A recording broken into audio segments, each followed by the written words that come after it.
Loneliness. I'm not talking about the kind of loneliness that you feel on a Saturday night when you don't have anything to do and none of your friends are around. I'm talking about that heartbreaking, gut-wrenching kind of loneliness.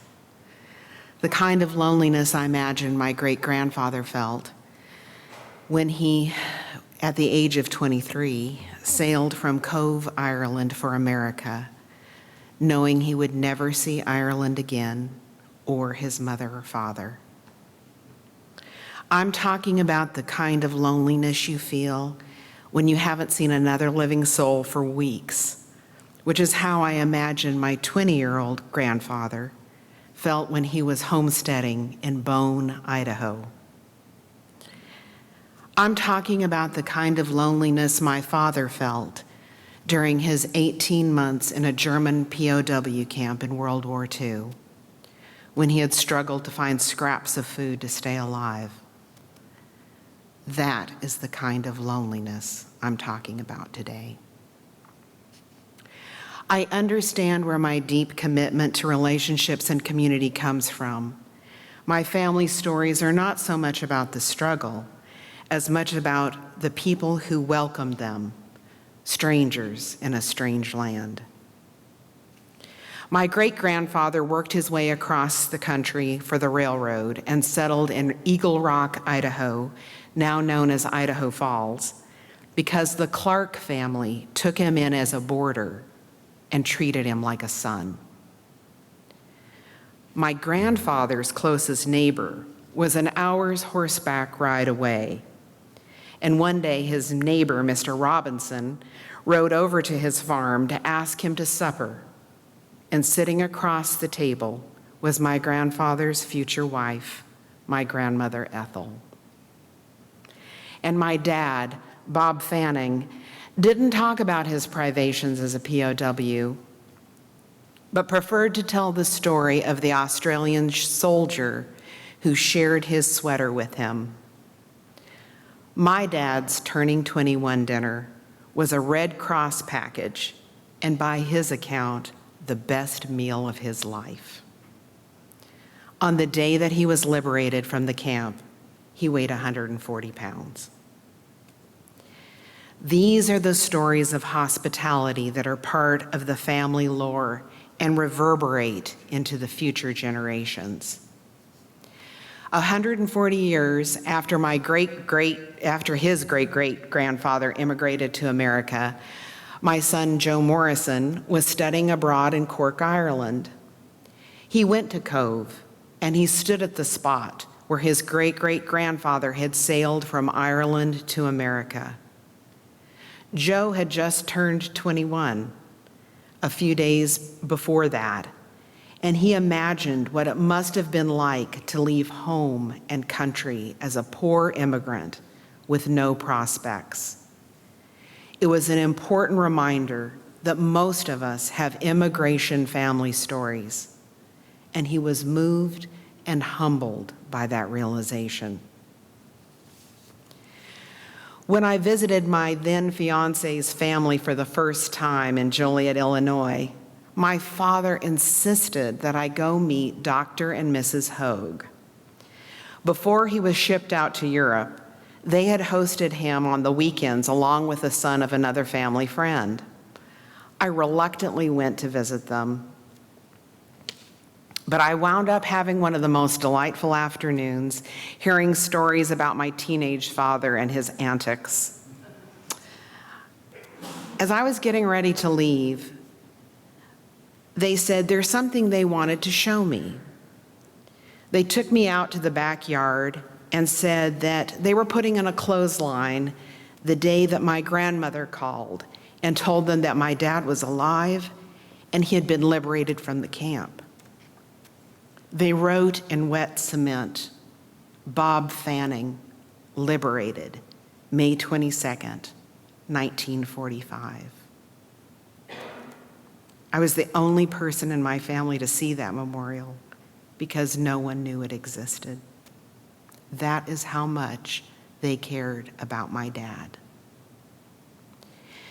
The gratitude my forebearers felt when strangers welcomed them and restored a lost connection and a sense of community is hard to imagine. Which brings me to my own story. 38 years ago, I was newly married and a recent college graduate.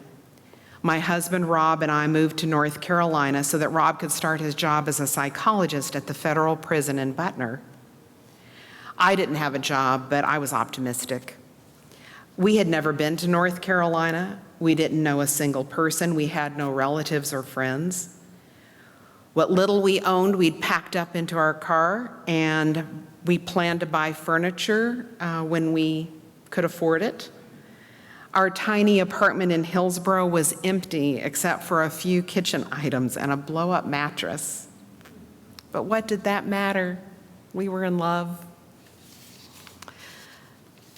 Every day Rob went to work and I went out to look for a job. I'd come home in the afternoon and sit on the living room floor and cry until he came home. About a month after our arrival, there was a deep snow, and of course in North Carolina everything closed. And Rob said that he had seen a music store nearby, and he put on his boots and coat and said he'd be back in an hour. 5 hours later, I thought he might be freezing to death, and before I had a chance to call the police, he came in the front door. With a mixture of relief and anger, I wrapped my arms around him only to discover that he was carrying a guitar case. He was just brimming over with news. He'd met Nal Creddick, who had the most fantastic music store. He and a few other folks had spent the afternoon around a wood stove playing music, and he had fallen in love with a beautiful guitar. He just had to have it. Well, you can imagine my reaction. I looked around our empty apartment. I knew what the bank balance said, and I looked at the beautiful guitar. But before I could say anything, he said, "But the best news is that we've been invited to a music party on Saturday." People, I thought.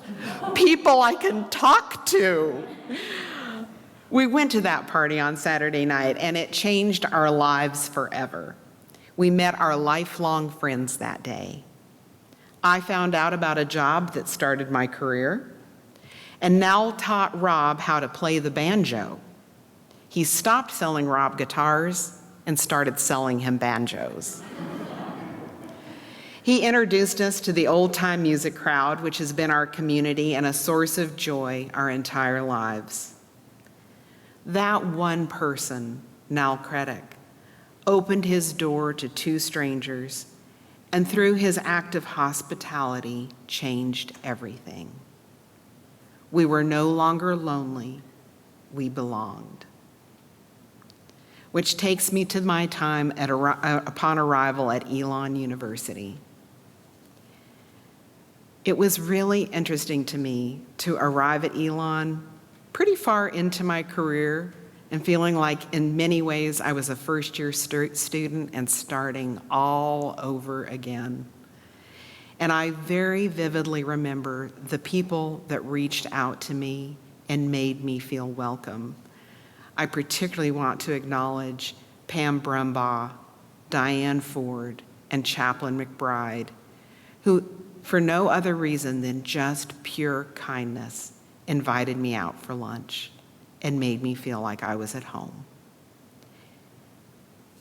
Part of the reason I told this story today is because my friend Nal died on November 5th last year. And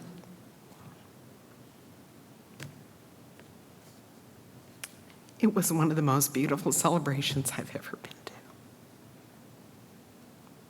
Because not only had he created a community for us, he had created a community for hundreds of others. And it was such a testimony to the difference that one person can make. Thank you.